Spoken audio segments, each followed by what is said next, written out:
You're done. You were on the air. I know. You see how I waited for you then? I thought, let's see if he's able to introduce it. There was that really Hello, good afternoon, and welcome to all our regular viewers, listeners, and fans of Kerfuffle. Today, yeah, that's right. That's right. There's none watching so far. So welcome all of you. Normal. Oh, your mum just tuned in, so that's two. Hey! With a bit more notice, I could have let my network know. We don't work on preparation. We laugh in the face of preparation and stuff like that. As you know. Anyway, it's enough of that. Look, who have we got here today? The ablest of agents. We have the wonderful Charlotte. How are you? I'm very good, thank you. Absolutely. Oh, we've got a user. Somebody says hello. So hello. Someone's saying hello. Very good. Although, as I was just saying off air, it's like one of those "it's a knockout" shows today, where I'm just being chucked tasks to do and not enough time. And you're very kind, and you're right. I am the knockout. So that's again, Charlotte. I take that. And let's deal with the biggest news so far already. Who would have thought? News of the week: UK comes second in the Eurovision. Oh my God, I'm so happy! What a song! It's a knockout on Eurovision in one sentence. Could we have got any more retro? or chasing the cheap jokes. Do you get anything for second place? Yes, you don't have to host it.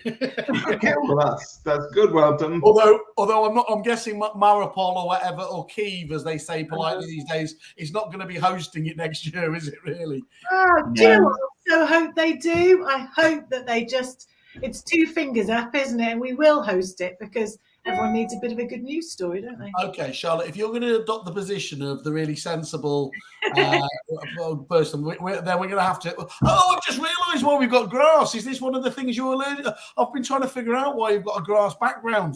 Well, yeah. Well, it was today's news story, and so long grass, no long grass. Why don't we just dive straight into that? So this was in all the industry press this morning, but particularly this one's been taken from the negotiator. So Minister is still considering ROPA 3 years after it was published. And it's one of these articles that quotes Property Mark. I've got to be careful what I say in case they boot me out, but I'm going to tiptoe gingerly around this.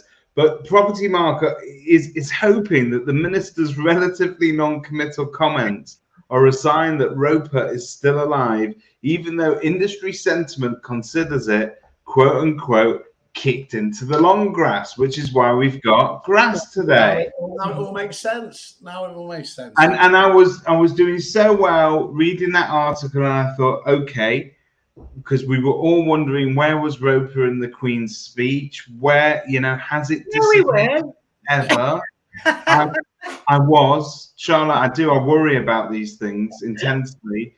And then I saw this delightful comment from a Charlotte Jeffrey-Campbell. From my conversations with the team in the Levelling Up department, in my capacity as director of the Able Agent, you see the name dropping there. It is absolutely still being considered. No timescale was ever given, so there is no long grass. It was never guaranteed, but there is definitely sentiment for it to happen. The when is still unclear.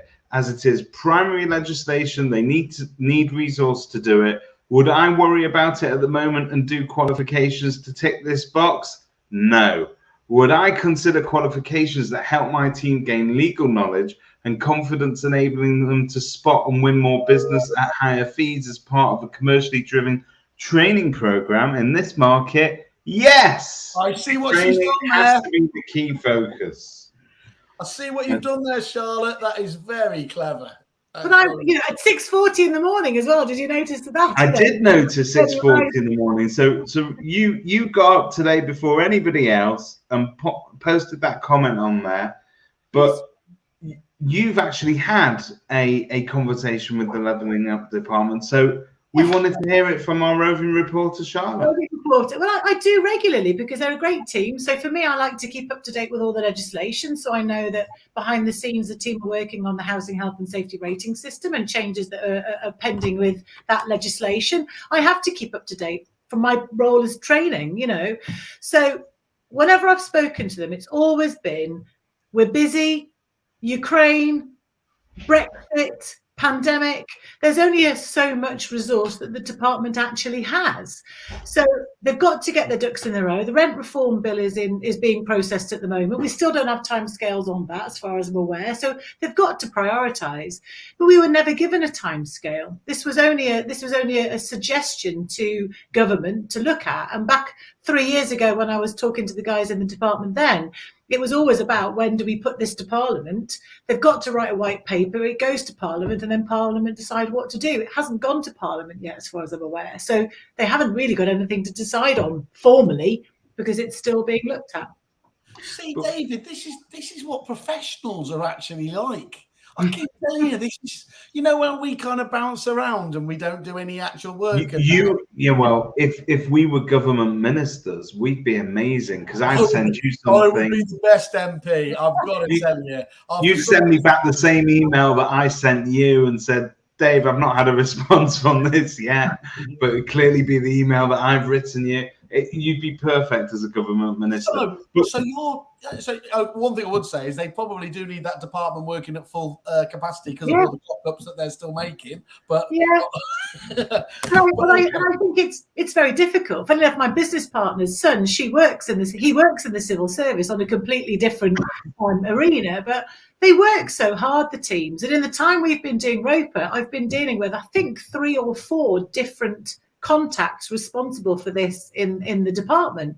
Now I don't have access like Property Mark. I don't speak to the bigwigs in the government. I speak to the civil servants, because they're the ones doing the work behind the scenes.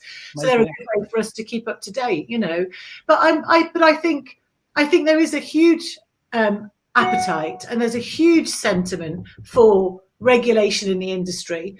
ROPA, it may not come in the format that we know it as. It's most likely to, because it's in line with what's happened in Wales, and it's in line with what's happening in Scotland. So a certain level of qualification, level 3, that's relevant in Scotland.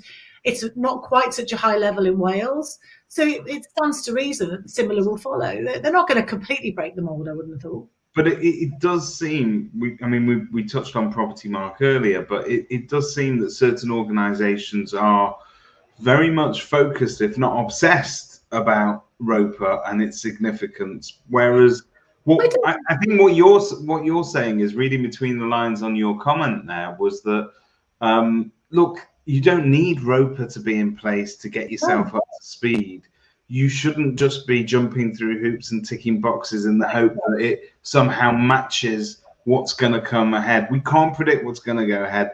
In the meantime, why not just get your staff up to the best possible level that they can be at? Yeah, we've got staff attraction problems, staff retention problems, and we know that recruitment, job progression, job satisfaction goals in your role are hugely important to individuals when they're changing career. If we want to attract quality people into the industry, then we need to give them pathways and support and the opportunity to have a career. So that's one thing we should be aiming at.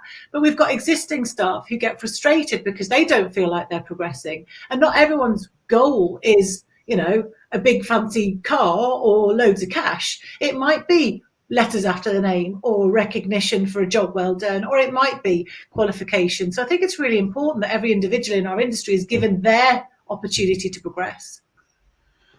Here we go, Megan 18, who is recovering at home. Hello, Megan. ROPA is needed, but the current expectations are way too high. There needs to be a grading system, like a Saturday person is not going to get qualified.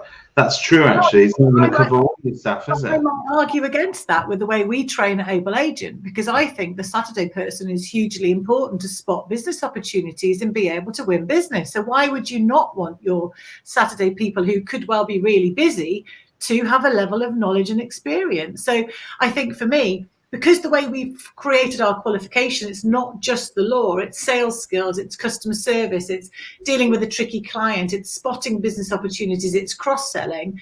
Your Saturday person absolutely should be supported and developed to be able to do that business, because why would you want almost the best day of the week to not spot business? But it's all about what qualification you choose. Now, I'm a great advocate of the Property Mark qualifications. I think they're great. They're a very different style to ours. But why wouldn't people do Property Mark's qualification and ours? Why do we see training almost as a bit of a, well, if I have to do it, I'll do it. There should be an appetite. Well, I want that and I want this. And it's like, Kerfuffle Campus and Able Agent. We're both online platforms, but we're not offering the same. What do we say? Do we have to choose the other? No, you choose both. We've always likened it, haven't we,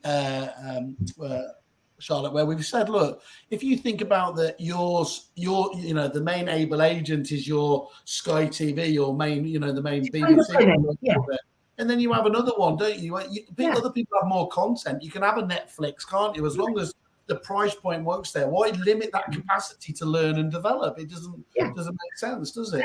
And everybody needs a program and a pathway and a focus. And I think when it's online, like we have on Able Agent, it allows you to pick and mix what the options are. It allows you to pick and mix the topic that's relevant to you. So I call it Ron Seal on ours, because every topic you look at does what it says on the tin. It's very simple to follow. So as a Saturday person, I might want to look up, how do I book a perfect viewing? How do I follow up a viewing? How do I training, not straining, says Megan. We're all straining. It's Friday, to be fair. So I get that. What Megan's saying there is that uni students might not want to, but then uni students are quite often the ones who are really motivated to qualify. I deal with a lot of clients who work with uni students. A lot of them end up going on to be estate agents, funnily enough, because they end up quite engaged in the career. Charlotte, why when so many stakeholders, as that rather wanky phrase goes, want to have ROPA and extra training and everything else there, why is it proving so hard to get over the line? I just think it's priorities from a government point of view. I don't feel like there's barriers to it. I think the expectation when ROPA was announced 4 years ago was suddenly ROPA's happening and it's going to happen.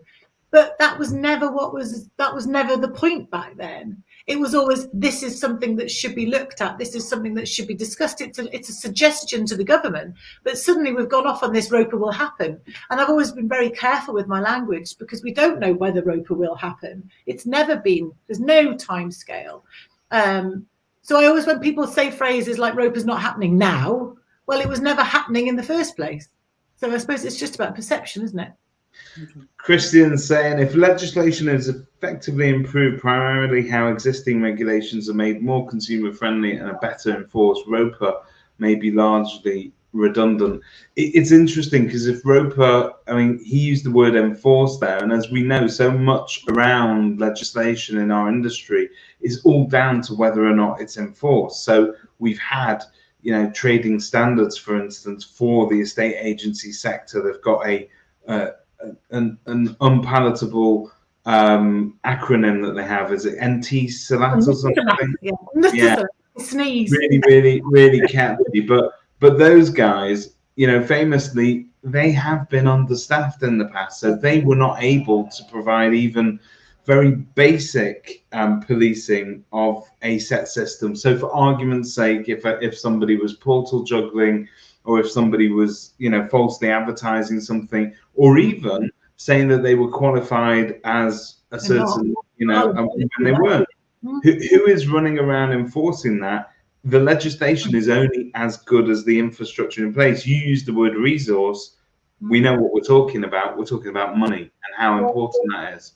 Yeah, and I think from a trading standards point of view, I think the consumer needs to know about what their expectations should be of service. I think the consumer, in a way, has historically had a low bar when it comes to our industry. They haven't expected a higher level. I think that's changing dramatically at the moment. I think the consumer is starting to understand more and more about what they want in terms of service in our industry. I think for me, it's about what does the consumer expect, and we should be held accountable. So the Ombudsman has a huge role to play in this about the standards. And I think, whatever it is, we as an industry should be raising the standards from the bottom up internally, because that's what we want. We want to attract good staff. I agree with Megan's comment there. It doesn't have to all be about qualifications, but it has to be about every member of an estate agency business having access to good quality training that enables them to do the job right and advise their client correctly, because surely the whole point of this is the consumer. And the issue is that, once they announce something like ROPA, and once we start using it as a mythical standard of excellence, a lot of very, I think, savvy business owners will probably say, look, I'm not the best. Yeah, I train my people internally. I'm not going to invest loads of money sending them off for extra training. I certainly don't want to throw good money after bad. So what I'm going to do is I'm just going to hang back till they actually announce what it is, and then I'll invest in it. Now, I guess you and Property Mark are both on the same humming the same tune, in as much as what you're saying is don't wait for ROPA. You can actually start to qualify and to get. In a way, am I saying don't wait for ROPA? I'm saying I don't care about ROPA. I'm saying that surely it's quite often. We had this conversation the other day, David. I put something on Property Industry Eye and I got comments about, another training company selling their training. Okay. Why is it bad to suggest training? Why is training a bad thing? Yeah. Training is a brilliant thing. Training to support your teams and help you win more business and make more money. Surely that's a good thing. So I think for me, it's all about if you're going to do training, it has to have bottom line value. There was a post recently about another trainer. I'm going to be slightly controversial here. I'm not going to name names, but the comment was the trainer's promising to triple listings for their. Yes, I saw that. I think I received those messages. I imagine he's got loads of inquiries. Fantastic. But it's very difficult because training is traditionally difficult to quantify and measure. So for me, the businesses have to want the training to grow the business. That's got to be the priority. You've got to win more business. That's what training has to do. If you do a qualification and you're ready for ROPA, that's a happy accident rather than your focus. We've got clients doing all sorts. Some focus on it to be just in case for ROPA. The quote I get all the time is, I want to be ahead of the game. I want to be ahead of the game. I want to be prepared. I don't want to be caught out. And others just want, to train their teams to win more business and earn more money. Simple. I was really interested in what you were saying there, Charlotte, before though, as well about, and I think I've said it and just repeating myself endlessly over the last couple of webinars, it's not enough that you're judging yourself against your competitors, because the public are holding you to a different standard, that of the customer service they're receiving down the high street, online, elsewhere, aren't they? That's what we need to think about next, because otherwise the disappointment will be tangible no matter what. I think the time of the cheap agents is going to come to an end, because I think the consumer has more expectations. It's what I was alluding to before. They've got more expectations as to what they want from our industry. Now, if your business is not able to converse at the level of your consumer, you're going to very quickly lose the opportunity. So everyone's got to raise their standards. And I think regulation and ROPA is kind of irrelevant in a way, because the consumer wants more from us. And I think that's going to be the driving force to a degree. And ROPA won't give the consumer what they want. It may say, look, this is what we consider to be illegal. This is what we consider to be not just best practice, but this is practice now. You need to follow that particular thing. It's still up to us to provide that service element. What are we promising customers when we say we're going to come back to them? To what extent is the advice that we provide limited? So, you and I got into another conversation about whether you call a market appraisal a market appraisal. It's a nightmare if you call it valuation. We're actually scared of being sued for providing professional quality advice, and yet we expect people to take us seriously and respect us on the other hand. So there is that balance, isn't there? Yeah, and it's funny because I said to you the other day, I refer to our listing and market appraisal course, and I have to call people listers or valuers. I have to use so many different pieces of language because everything is contentious in this industry. So if we can't decide whether we're listers, valuers, whether we do valuations or market appraisals or property advice meetings or whatever, how does the consumer know what to expect from us? And I think I still love applicant. You have to apply for something. Yeah, absolutely. Yeah, we've got a lot of jargon. We've got a whole lesson about avoiding jargon in the English. It's a long one, but I think a lot of it is about you have to want to raise standards, because otherwise your business is not going to grow.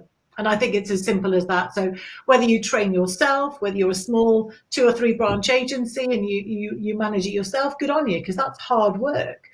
Whether you're a big network and you've got resources, then that's great. But I think everyone needs variety. I think different voices are important. You know, we're looking for more guest experts to come in on Able Agent because, quite frankly, people are bored of me now. No, I'm not having that. Charlotte, just imagine I'm Whaley the fairy. Imagine such a thing there, and I give you one wish, and your wish is all around actually implementing ROPA in the best possible way. What does that look like to you? Oh, I think it has to be. I think it's, well, for me, it's about property expertise. So when we created our CPAC qualification, we did it. We covered sales and lettings in one go, and we did that very deliberately because I think quite often what happens in the industry is people are passed from pillar to post. Now, as a consumer, if I walk into an office or ring up an office and say, "Can you explain something about X to do with lettings?" "I'm so sorry, Mr. My lettings person's on the phone at the moment, or out of the office, or having a sandwich." That's not a great experience for the consumer. So I think raising the basic level of knowledge would be the first objective I think I would have if I was in charge of ROPA. Everyone should understand the cross-section of different parts of our property industry. Then I would have whatever regulator would be a separate pocket. They would regulate, they would license, that's all they do, or whatever they would regulate. But then whether it's Property Mark, and I hope it is, somebody has to raise the bar in terms of the service to support agents. And we've got the Guild, we've got others, but I think there needs to be almost this umbrella organisation that absolutely supports the customer offering and the service and the expectation. So the code of practice, I think, is really important. I think that's the starting point for everything. And I've seen the code of practice as it stands at the moment. I still think there's lots of work to do on that. But it needs to have a real teeth to it, because otherwise it's just going to get ignored. People will meet. I mean, we've always said this, really, the good agents, and you can go to any of these sort of award ceremonies and conference seasons are great time meeting those kind of agents. But when you meet those agents, come on, these are the guys that invest in training. These are the guys that do have internal minimum standards, that they care about customer service, because you tend to be dealing with the top sort of 10%. If you like, I hate that phrase, the elite, but you're dealing with people who consider themselves elite. The point is, are we going to then reach with this sort of legislation, all these standards? Are we going to be able to force the rest of the marketplace to conform? Because the rest of the marketplace does not look like that. And we've all seen it. I think, she says, interrupting, I think that there will be an adjustment in the market naturally. Because I think when, reputation precedes, I think social media is very powerful. You've only got to be a rubbish agent a few times and people start looking at reviews and they look at, what your reputation is. I think your business will be affected far quicker by poor service moving forward in this market than it ever will be by regulation. So regulation, I think, is really important if it's enforced, to make the consumer aware of what standards they should be expecting. Now, if you think about complaint levels and review sites, it's like I was saying before, the consumer's level of knowledge is going up and up and up all the time. It's like a tenant rings up and has more knowledge than the negotiator about their rights because they read shelter. So if that continues to happen, those agents will not have the business to continue anyway. So regardless of ROPA, they're just not going to be profitable businesses.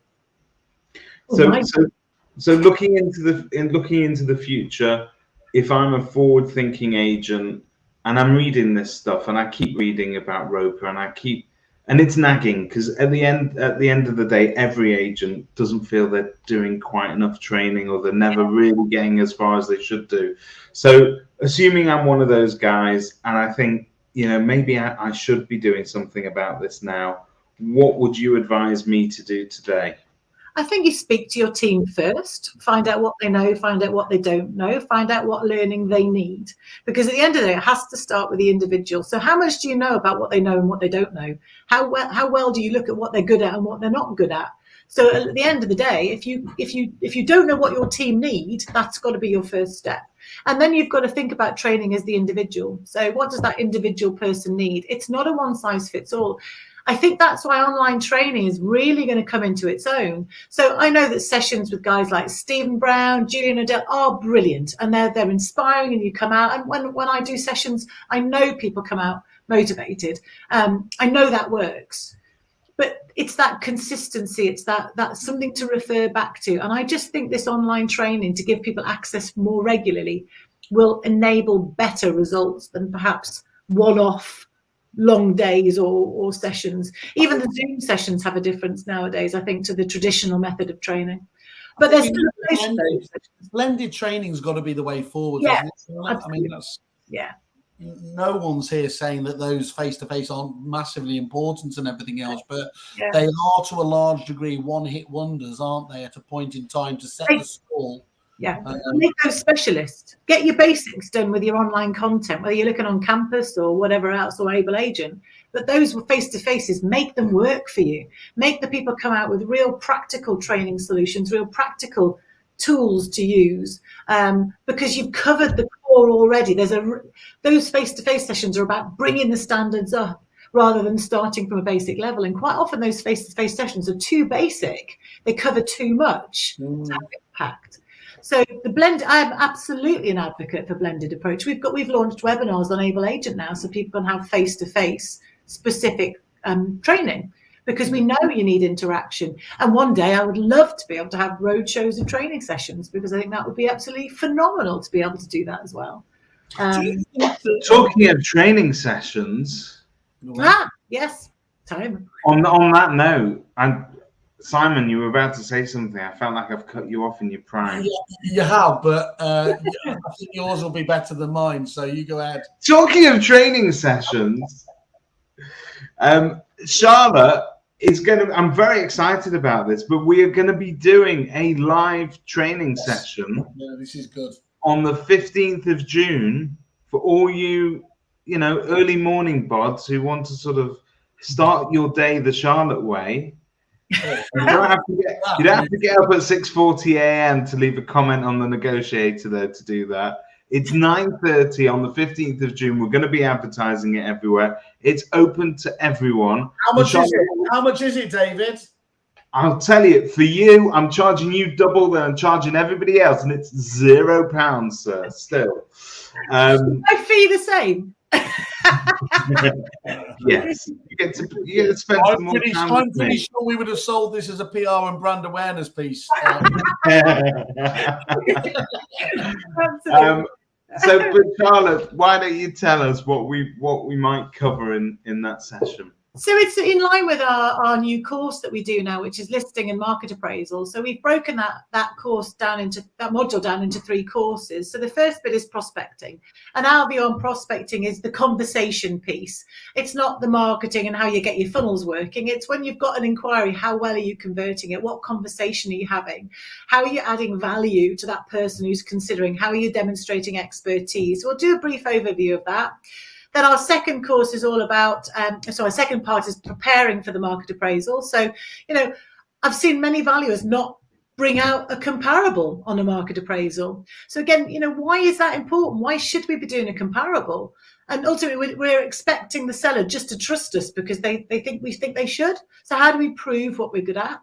Then the third section is always about, carrying out that perfect market appraisal. What does that look like? How does that greeting? It's silly things like if you're doing a low-key valuation and you rock up in your branded car and swoop onto the driveway, how does that affect your seller? What's that feel like? So it's silly things like that, as well as the good, handling fee inquiries, overcoming objections.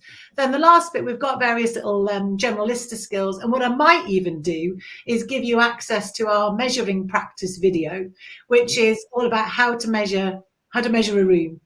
So and we spoke. See, Simon's nodding there, like measuring a room. I get it. You're estate agents. You measure rooms as part of your job. But the truth is, if you look at, I didn't even know that was part of it. you just go, well, it's just this sort of big. It's like that. It's quite big, actually. It's big. But you would take it for granted that an agent's job does involve some sort of measuring, because we deal with rooms. People are naturally going to want dimensions. The more practically minded amongst us will want to know if your huge extra king size bed will fit in the room or whatever it may be. But the truth is, and we were talking about this the other day, when you flick through Rightmove, and I did it in my local area, and it's 100% right. When you flick through Rightmove, we're all choosing to go with the less is more route. So we are letting the floor plans do the talking, and I reckon that most agents, not all of them, a lot of agents will be subbing those floor plans out to a third party. So they think they're actually getting away without having to provide measurements, which I think legally would anyway not stand up. I think that what do you do to check that your floor plan's accurate? How do you know if you haven't taken measurements of the room that you're comparing it against? Well, we've got tough competition that day. Megan 18 is saying that it's the same day as Women in Agency Networking Evening. Oh, you know what? We start with Charlotte. You can finish off with a glass of wine, and that sounds very interesting. And I'm assuming we're going to be invited along to that, aren't we? Because it would be wrong to obviously say no to it, wouldn't it? Yeah, you have training on the Equality Act, Enable Agent, if anyone needs to. If I have to dress up, I will dress up. You know what? If he's going to go down his whole I identify as an estate agent, I'm not having it. So, Charlotte, we going back to it. So we're talking about the measurements. That touches on something that you and I discussed the other day when we're talking about what the public expect, and it does come down to what the public expect. But if you look at the new regulations that came out in terms of the material disclosures we have to make. A lot of that is driven by what the consumer wants. So the consumer wants to be able to buy a house without the estate agent going, I don't know what the council tax is. I don't know what the leasehold situation is, if it doubles every year. And we've always been very, very legally risk averse. We will try and if we don't mention it, there's a reason for that. It's because we're trying not to. But it's not just enough to not mention stuff. That's very old Misdescriptions Act mentality. If in doubt, leave it out. Shut my ears. If you don't ask me no questions, I'll tell you no lies kind of mentality. But now it's about informed choice. So if there are negatives that people need to know about, you have an obligation to share those. So the responsibility we have is far greater. And again, it's all about this consumer knowledge. The more their knowledge is growing, the more you open yourselves up to risk, because absence of information is not actually a defense anymore. And actually, surely you want to be able to be the one that stands out, that offers the right advice and has a really good conversation with the seller. And when you say your fee's 1.5 and your competitor's 1, you want to be in a position of demonstrating why. Look at our details compared. Look at our experience and our evidence of what we've got for properties compared to the market price. So there's lots of ways to work your way around that. It's so important. So that's basically tying fees into what the public will understand. Their knowledge is growing, but obviously when a vendor's shopping around for an agent, they do keep one eye on what the agent's doing, because Rightmove will tell you when they're trying to sell something to you. They'll say, "Oh, well, all prospective vendors check if the agent's on there," but are they looking at the details? Are they checking the photos? What are the video tours like? Those are all important questions.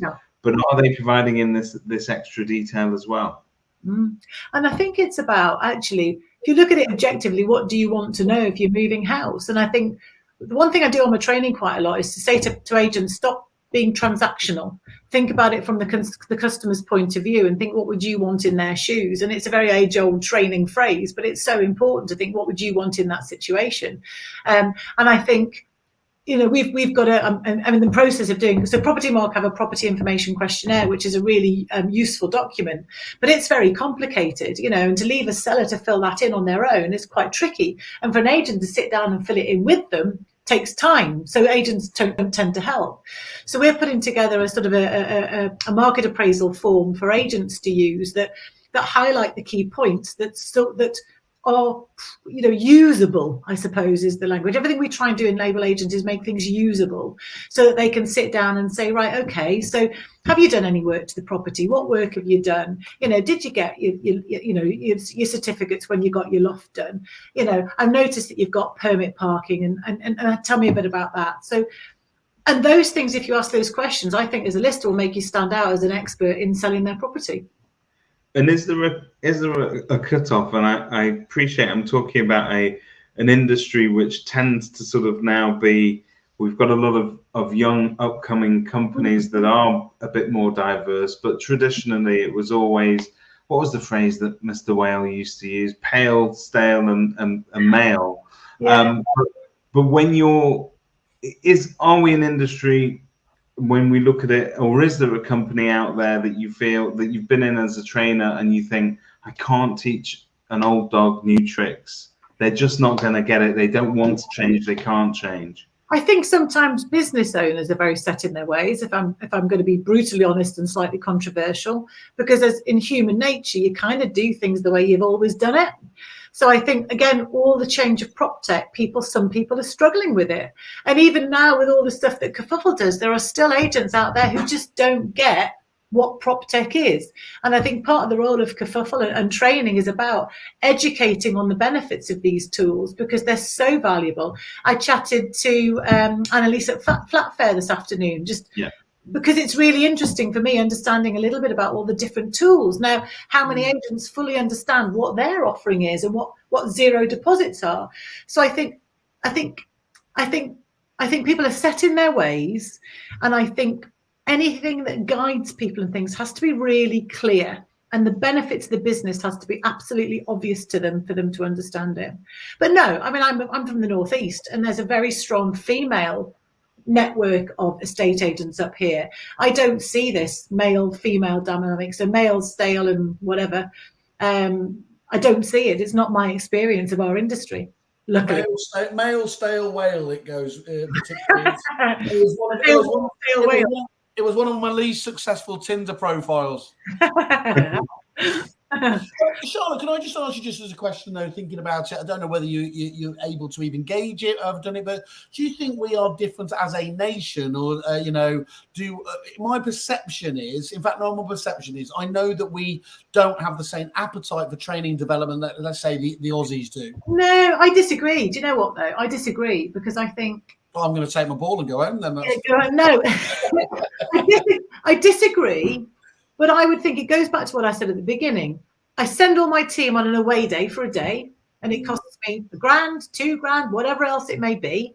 And then the next day they go back into the office and they're busy and they're distracted. And I'm, as a business owner, not a training expert. I don't know what they've even learned.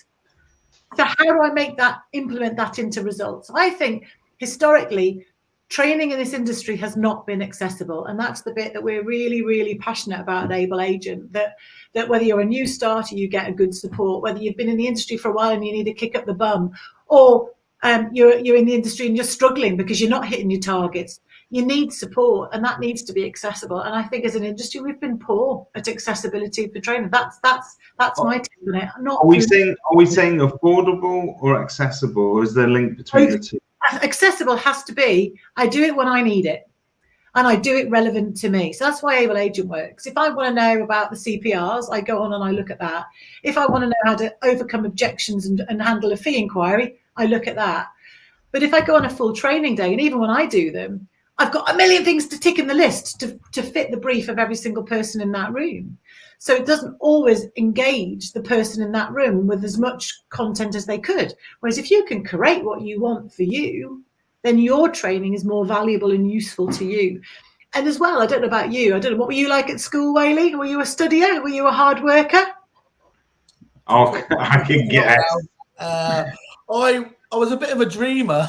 Yeah. Class clown, I seem to remember. I was a bit of the class clown as well, but I struggled to grasp information the first time. You put me in an aerobics class and I'm always in the opposite direction for everybody else because my brain doesn't work like that. So I know I need to watch or read something 2 or 3 times before it sinks in. Now, you go to a training session, you don't have the luxury of hearing or seeing that information 2 or 3 times. And the other thing there, Charlotte, is, which is, by the way, I couldn't agree more. My actual pitch to suppliers is, look, the bad news is it's going to take me 5 to 10 times to understand your proposition. But the good news is, once I have got it, I will be able to communicate that effectively. The other point about training, which can be quite brutal, even if it's not that kind of environment, is, it's all very well telling people there are no stupid questions, but very few people like to make themselves put their hands up, do they, in that environment there. So that ability to be able to ask those questions in the right way when it's done digitally or, in another way is really important. And another layer on that is it sparks debate. So we've had loads of calls on able agents. So something in our content, one branch will think one thing, another branch will think another thing. And these people are in a meeting going, what's right? And often the time both are right. And they ring us and say, we've been debating this and we don't know this. And we'll say, well, this is the law. This is possibly the way you've adapted it. So it gets debate going, training, because once people go through it, they say, well, I didn't realize we did it for that reason. Why do we do it like that? And why don't we do it like that? And there's always a reason. So it sparks interaction and debate as well. And we suggest to people once a month they have a training catch-up session, half an hour, whether it's Zoom or in the office or whatever, and you talk about what you've learned, because that's the whole point of implementation. And half an hour is nothing out of your week. Replace your boring Friday, admin-heavy morning meeting with a training meeting. Have you had to change, apart from the whole digital experience now, have you had to change the model per se of training anyway since lockdowns and everything else, and the return to the office, albeit not everyone is returning to the office at the same time? Is that just the reason as to why it has to be a new digital platform? No, we start. I remember being drunk with you in the assembly rooms in Newcastle. Shock horror. I reckon that's got to be 8 years ago, Whaley. Yeah. And I remember you saying to me after a couple of pints, the person who gets training right in this industry will make a big difference to the industry. And I took that on board, and I'm here. Oh yeah. Wow. Look at you. But it's true. But it's true. That's a moment of clarity. Yeah. It is really, I think you've, and as I said, I can't stress enough, people need to go and have a look at your platform there, because without a doubt what you've been doing, the rigmarole and everything around it is absolutely fantastic. So, for the price, what's the price? £95 plus that. I mean, and here's the thing, Charlotte, as well, as straight off, I mean, it's not a giveaway price, nor should it be, because it's probably the most important thing, skilling at your people. But there are, we know, as I said, on average, agents have 20 suppliers, estate agent and lettings specific suppliers there. Probably half of those are more expensive than that, for solving really narrow little things. Now, I'm not denigrating them, because I still think they have to live with their own ROI, but it is annoying that, people can't see the value in that, because there should just be thousands of agents knocking on your door for that. I think the issue is, with training, sometimes people are very precious about their style. And so sometimes they don't want to bring somebody else in to do training because they have their style and their belief. And that's great. So my argument, it goes back to the face-to-face bit. My argument is, look, give me the role of your underpinning content. Give me the role of the core. I'll give you the best practice in the law. Over and above that, you build your brand and your ethos and your processes and your methodology. But then what you do as a business is way, way more valuable in the time that you spend, because you've got your core covered. Who wants to run the same brand new starter program for new starters every month? It doesn't make sense to run that as a face-to-face. Core content, isn't it? Yeah. It's core content. Yeah, absolutely. That you can call on any time. So to bring this all sort of full circle, then, when we look to the future, and we hope that there is some sort of, we hope there's a future. I hope there's a future. Well, this is it. This morning I was trying to write the title for this show, whether it was be ROPA, and I was like, one of the titles I came up with, "Are you waiting for the end of the world?" or ROPA, because there is that sense that people are sat there with they've overestimated what's going to be given to us, and how quickly, or they're holding it with such sort of on a pedestal and with this vast amount of awe that almost we're going to be knocked completely off our perch by it, and I think going back to what you were saying earlier, if they can somehow, and I'd love to think the government would go to the trouble of actually understanding what's best for the consumer, but if they can somehow tie it together with customer service standards, that's the key, because it's what we all should be aspiring to anyway. And really doing the best for the customer will ensure in any event that you're not harming them. I mean, that's got to be the key to it. And that's the whole premise behind Able Agent, completely. You've got to do compliance training, but who wants compliance training? Again, it's the tick box thing that annoys me about training. We've just got to get our compliance training out of the way. Let's tick that box. Well, actually, if your team do that compliance training in a way that helps them raise their level of confidence and their standard and their ability to win business, it's a bit like, it was like, I think you emailed me about my blog about does legal knowledge help you raise fees? It absolutely does, because if you raise the level of standard that you operate within, then you're much more likely to be able to have that common sense argument. And one of the things I've said to people is, you know, if you want to raise fees in your agency, when was the last time you sat down with your team and said, what do you think we're worth? Because quite often it's the boss that says, we need to get our fee levels up. Yeah. No more deals, get it to minimum of whatever. Really, yeah. You know, so what about saying to the team, well, why are we different? What do we do differently? And what do you think we should charge? If you get your team saying, well, actually, I think we're way better than so-and-so, and we do a really good job. If they buy into the fact that they're worth a higher fee, then they will get the higher fee. But being pushed over their head and told to raise fees is not easy.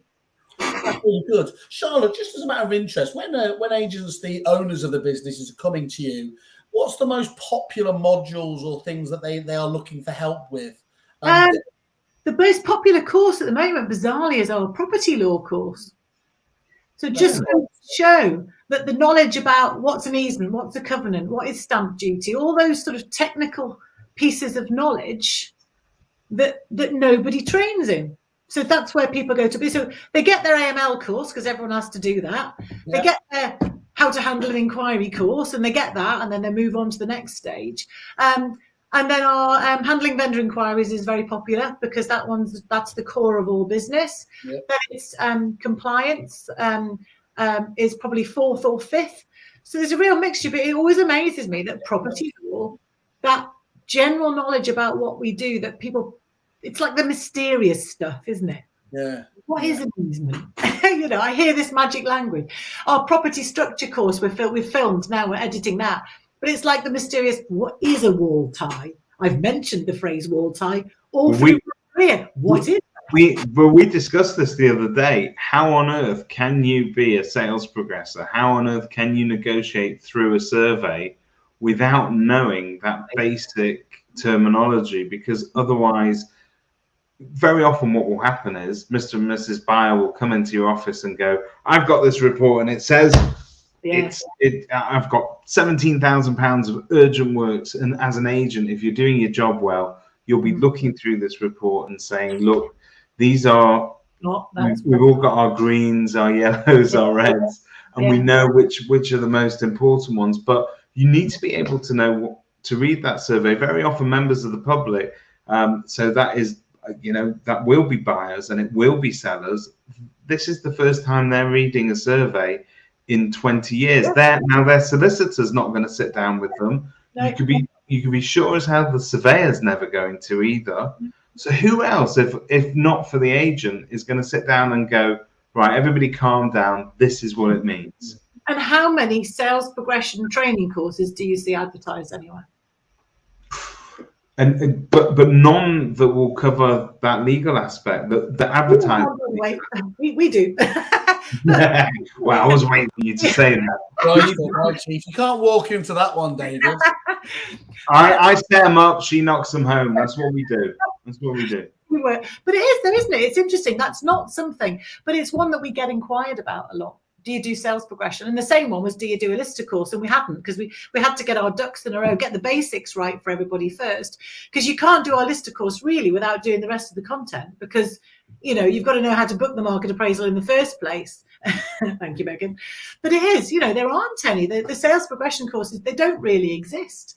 But it's so important because it's getting the money in. So why isn't that equally as important as the lister course or whatever? I'm feeling like I've been persuaded by your powerful arguments, actually, Charlotte. Well, Well, Simon, if you turn up on the 15th of June at 9:30, 9:30. details to be confirmed.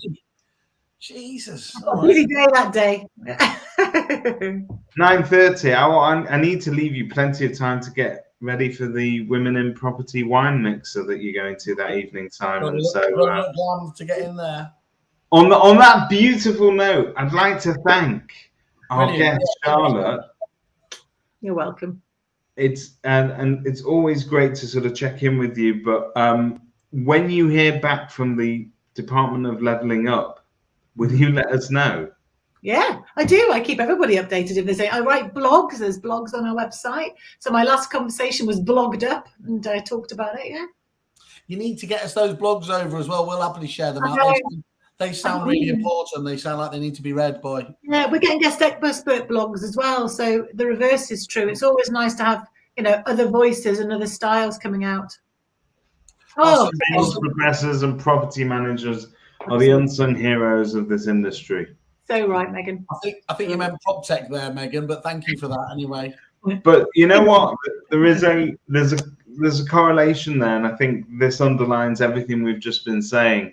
You cannot be a property manager without knowing legislation. No. You need that legal knowledge.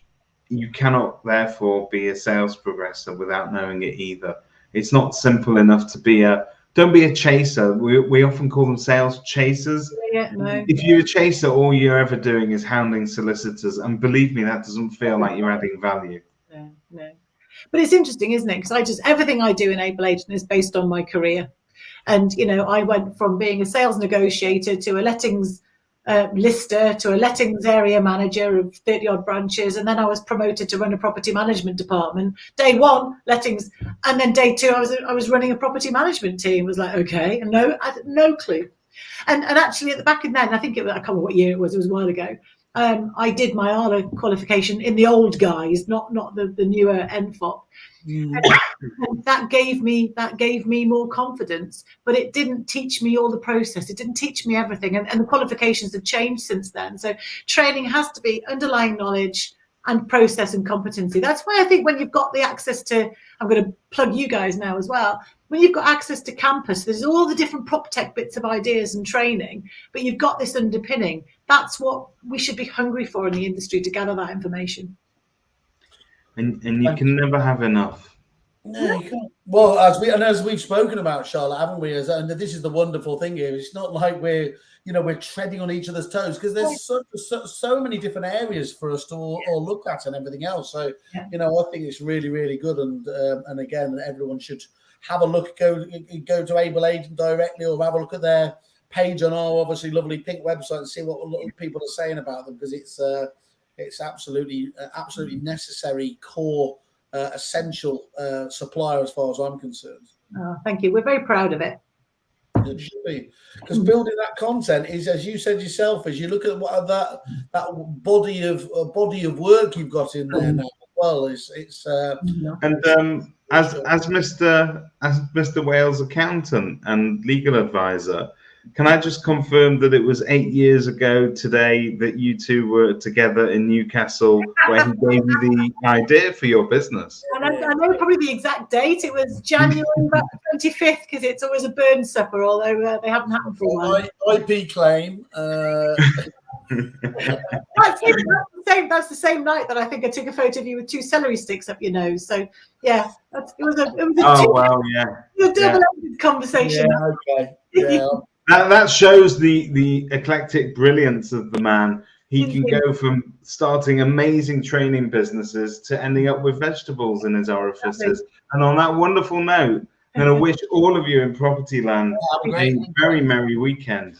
Oh, absolutely. See you all. Cheers, Charlotte. Cheers, everybody. Bye, David. Bye. Bye-bye.